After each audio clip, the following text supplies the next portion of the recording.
নয়াদিল্লির জাহাঙ্গীরপুরী কিংবা উত্তরপ্রদেশের কোনো এক ধুলোমলিন গলি, প্রচণ্ড রোদে পুড়ে যাওয়া এক বৃদ্ধ মুসলমান রিকশাচালক ফুটপাতে বসে আছেন। তার কপালের একপাশ দিয়ে রক্তের সরু একটা রেখা গাল বেয়ে নিচে নামছে। কিছুক্ষণ আগেই উগ্রবাদী একটি রাজনৈতিক দলের মিছিল থেকে বিনা প্ররোচনায় তাকে মারধর করা হয়েছে। তার অপরাধ, তার নাম এবং তার ধর্ম। তার রিকশাটি ভেঙে চুরমার করে দেওয়া হয়েছে, যা ছিল তার পরিবারের আহার জোগাড় করার একমাত্র সম্বল। পাশ দিয়ে যাওয়ার সময় এক বিদেশি সাংবাদিক দৃশ্যটি দেখে থমকে দাঁড়ালেন। তিনি পকেট থেকে রেকর্ডার বের করে বৃদ্ধের মুখের সামনে ধরলেন। সাংবাদিকটি হয়তো আশা করেছিলেন এই নির্যাতিত নিষ্পেষিত মানুষটি এখন ক্ষোভে ফেটে পড়বেন। তিনি হয়তো ভারতের রাষ্ট্রযন্ত্র, ভারতের সরকার এবং ভারতের বিরুদ্ধে বিষোদাগার করবেন। সাংবাদিক প্রশ্ন করলেন, আপনাদের উপর এত অত্যাচার হচ্ছে, আপনাদের দ্বিতীয় শ্রেণীর নাগরিক করে রাখা হয়েছে, আপনি কি এই দেশকে ঘৃণা করেন না? বৃদ্ধ মানুষটি তার ময়লা গামছা দিয়ে কপালের রক্তটা মুছলেন। তার চোখে এক অদ্ভুত শূন্যতা, কিন্তু পরক্ষণেই সেখানে জ্বলে উঠল এক অটুট আত্মসম্মানের আগুন। তিনি ভাঙা ভাঙা কিন্তু দৃঢ় কণ্ঠে বললেন, বাবুজি, সরকার আমাকে মারতে পারে, রাজনীতি আমাকে ভিখারি করতে পারে, কিন্তু এই দেশটা আমার, এই মাটি আমার বাপ দাদার। मैं হিন্দুস্তানি হো, আমি ভারতীয়। আমি আমার দেশের বিরুদ্ধে এক শব্দও বলবো না। বিদেশি সাংবাদিক স্তব্ধ হয়ে গেলেন। তিনি তার প্রশ্নের উত্তর পেয়ে গেছেন। ভারতের একজন নির্যাতিত, নিষ্পেষিত, সর্বশান্ত মুসলমান, যার পিঠ দেয়ালে ঠেকে গেছে, যার বাড়িঘর বুলডোজার দিয়ে গুঁড়িয়ে দেওয়া হয়েছে, সেও আন্তর্জাতিক ক্যামেরার সামনে দাঁড়িয়ে নিজের দেশের বিরুদ্ধে একটি শব্দ উচ্চারণ করে না। রাষ্ট্রের উপর তার হাজারো অভিমান থাকতে পারে, কিন্তু মাতৃভূমির প্রতি তার আনুগত্য হিমালয়ের মতো অটল। এবার আসুন দৃশ্যপটটা একটু বদলে ফেলি। চলুন ঘুরে আসি 1000 কিলোমিটার দূরে অবস্থিত আরেক শহরের শীতাতপ নিয়ন্ত্রিত এক বিলাসবহুল ড্রয়িং রুম থেকে। রাতের ঢাকা, গুলশান বা বনানীর কোনো এক বিলাসবহুল হাইরাইজ অ্যাপার্টমেন্ট।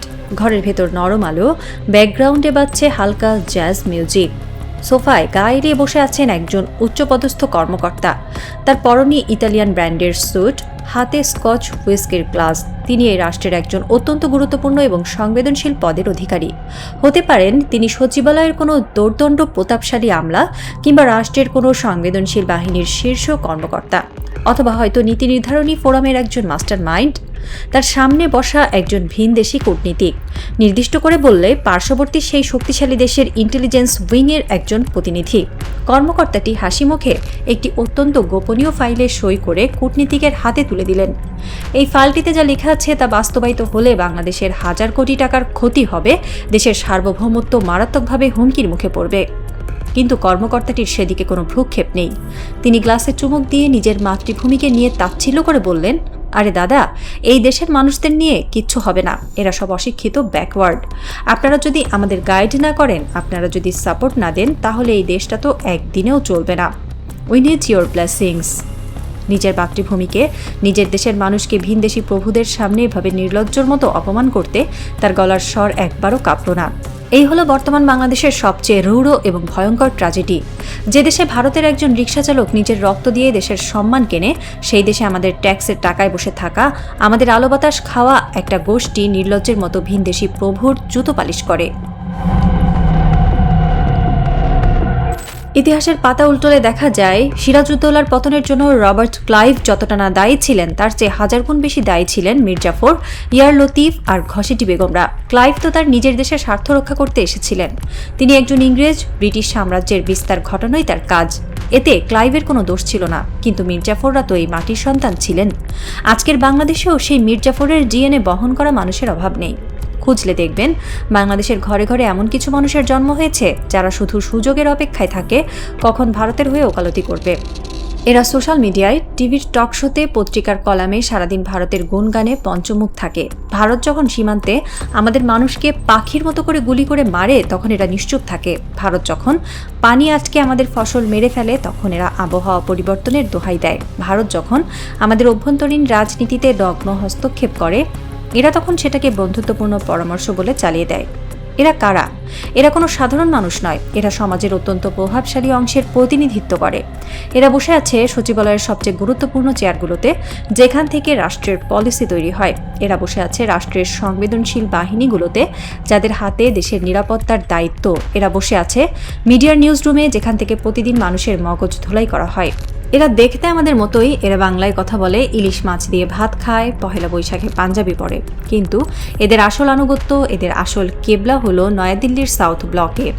এরা যখন রাতে ঘুমাতে যায় এরা স্বপ্ন দেখে দিল্লির। এদের ছেলেমেয়েরা পড়াশোনা করে বিদেশে, এদের ব্যাংক অ্যাকাউন্ট সুইস বা সিঙ্গাপুরে। বাংলাদেশ এদের কাছে শুধু একটি চারণভূমি যেখান থেকে টাকা লুটে নিয়ে এরা ভিনদেশি প্রভুদের মনোরঞ্জন করে।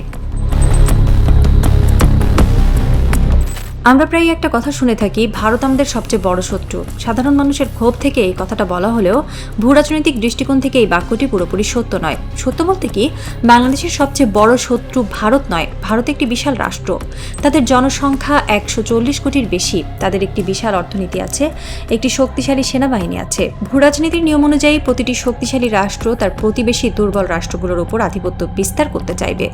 ভারত চাইছে বাংলাদেশকে তাদের একটি স্যাটেলাইট স্টেট বা আজ্ঞাবহ রাষ্ট্র হিসেবে ব্যবহার করতে, যাতে তারা আমাদের বাজার দখল করতে পারে, আমাদের ট্রানজিট ব্যবহার করে নিজেদের উত্তর পূর্ব রাজ্যগুলোতে পৌঁছতে পারে এবং আমাদের ভূখণ্ডকে তাদের নিরাপত্তার ঢাল হিসেবে ব্যবহার করতে পারে।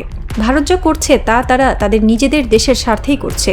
একজন ভারতীয় নীতি নির্ধারকদের জায়গা থেকে চিন্তা করলে এটি কোনো অপরাধ নয়, এটা হলো রিয়েল পলিটিক বা বাস্তব রাজনীতি। তারা তাদের দেশের প্রতি সৎ। কিন্তু সমস্যাটা কোথায়? সমস্যাটা হলো আমাদের ভেতরের লোকগুলোর।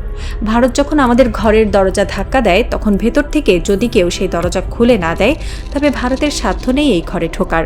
বাংলাদেশের আসল শত্রু, সবচেয়ে ভয়ঙ্কর এবং প্রাণঘাতী শত্রু হলো সেই সব ভারতীয় দালাল যারা ঘরের ভেতরে বসে দরজার সিটকিনিটা খুলে দেয়। শত্রুকে আমরা চিনতে পারি, শত্রুর ইউনিফর্ম আছে, শত্রুর একটি নির্দিষ্ট সীমানা আছে। আপনি জানেন যে বর্ডারের ওপরে দাঁড়িয়ে আছে সে আপনার শত্রু, আপনি তার দিকে বন্দুক তাক করে নিজেকে রক্ষা করতে পারেন। কিন্তু যে শত্রু আপনারই ইউনিফর্ম পরে আপনার পাশে দাঁড়িয়ে আছে, যে শত্রু আপনার সাথে একই টেবিলে বসে চা খাচ্ছে আর মুচকি হাসছে, তাকে আপনি কিভাবে চিনবেন? এই শ্বেতশুভ্র উচ্চশিক্ষিত কেতাদুরস্থ দালালরাই হলো এই রাষ্ট্রের পেটের ভেতর থাকা এক একটি ক্যান্সার। এরা কোনো গুলি খরচ না করেই একটি স্বাধীন রাষ্ট্রকে পঙ্গু করে দিতে পারে। কেন এরা এমন করে? কেন নিজের মাতৃভূমির সাথে বেইমানি করে? এর পেছনে কাজ করে এক গভীর মনস্তাত্ত্বিক দাসত্ব। এই দালালরা মনে মনে বিশ্বাস করে যে ভারত একটি সুপার পাওয়ার এবং ভারতের দালালি না করলে তাদের নিজেদের গদি বা চাকরি টিকবে না।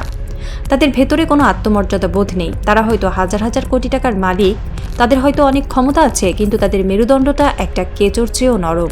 তারা ভারতের ইন্টেলিজেন্স অফিসারদের সামনে এমনভাবে কুঁকড়ে থাকে যেন তারা কোনো অপরাধী। তারা ভুলে যায় যে তারা একটি স্বাধীন দেশের প্রতিনিধিত্ব করছে। তারা ভুলে যায় যে 30 লাখ শহীদের বিনিময়ে এই দেশটা স্বাধীন হয়েছিল কারো দাসত্ব করার জন্য নয়। এই দালালরা শুধু রাষ্ট্রের ক্ষতি করছে না, এরা পুরো জাতির মনস্তত্ত্বকে বিষাক্ত করে তুলছে।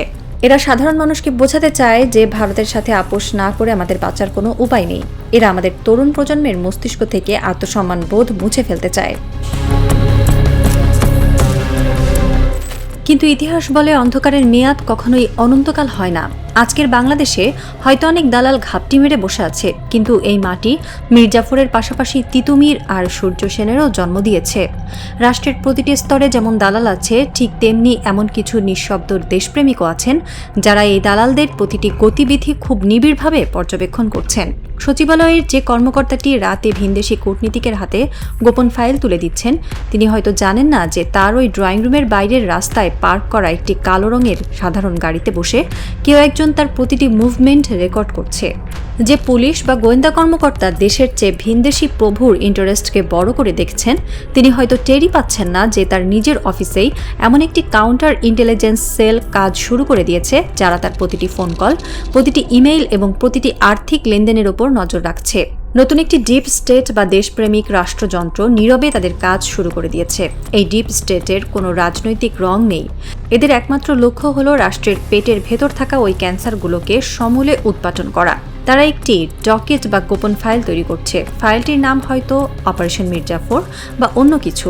এই ফাইলে লেখা হচ্ছে রাষ্ট্রের ভেতরে থাকা প্রতিটি দালালের নাম, তাদের ব্যাংক অ্যাকাউন্টের ডিটেলস, তাদের বিদেশে পাচার করা টাকার হিসাব এবং তাদের ভিনদেশি প্রভুদের সাথে করা প্রতিটি গোপন মিটিংয়ের ট্রান্সক্রিপ্ট। রাত গড়িয়ে ভোর হচ্ছে, শীতের সকালের কুয়াশা ভেদ করে সূর্য ওঠার প্রস্তুতি নিচ্ছে। গুলশানের সেই বিলাসবহুল হাইরাইজ অ্যাপার্টমেন্টের কর্মকর্তাটি হয়তো সারা রাত স্কচ খেয়ে এখন গভীর ঘুমে আচ্ছন্ন। তার ঠোঁটে এখনও লেপ্টে আছে সেই তৃপ্তির হাসি। তিনি ভাবছেন তার পদমর্যাদা এবং তার ভিনদেশী প্রভুরা তাকে সবসময় রক্ষা করবে, কিন্তু তিনি জানেন না ঘড়ির কাঁটা উল্টো দিকে ঘোরা শুরু হয়ে গেছে। প্রধানমন্ত্রীর কার্যালয় বা রাষ্ট্রের সর্বোচ্চ নীতি নির্ধারণী ফোরামের টেবিলে আজ সকালেই সেই গোপন ডকেটটি পেশ করা হবে। রাষ্ট্রের ভেতরে ঘাপটি মেরে থাকা এই দালালদের শেকড় উপড়ে ফেলার জন্য একটি মাস্টার প্ল্যান ইতিমধ্যেই তৈরি হয়ে গেছে। একটি রাজনৈতিক এবং গোয়েন্দা থ্রিলারের ক্লাইম্যাক্স এখন তার চূড়ান্ত ফিনিশিং লাইনে দাঁড়িয়ে আছে। যে জাল এই দালালরা এতদিন ধরে বুনেছিল, আজ সেই জালেই তারা আটকা পড়তে যাচ্ছে।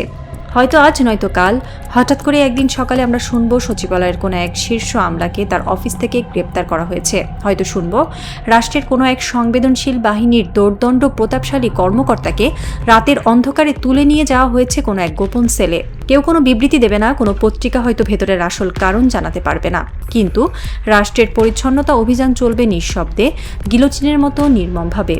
যাদের মেরুদণ্ড নেই, তাদের ক্ষমতা যতই থাকুক না কেন, পতনের সময় তারা একটা তেলাপোকার চেয়েও অসহায় হয়ে যায়।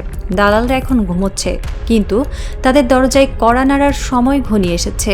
টিক টিক টিক ঘড়ির কাঁটা এগোচ্ছে, আর সেই সাথে রচিত হচ্ছে এক নতুন আত্মমর্যাদাশীল বাংলাদেশের ইতিহাস, যেখানে মীর জাফরদের জন্য কোনো ক্ষমা নেই, কোনো আশ্রয় নেই।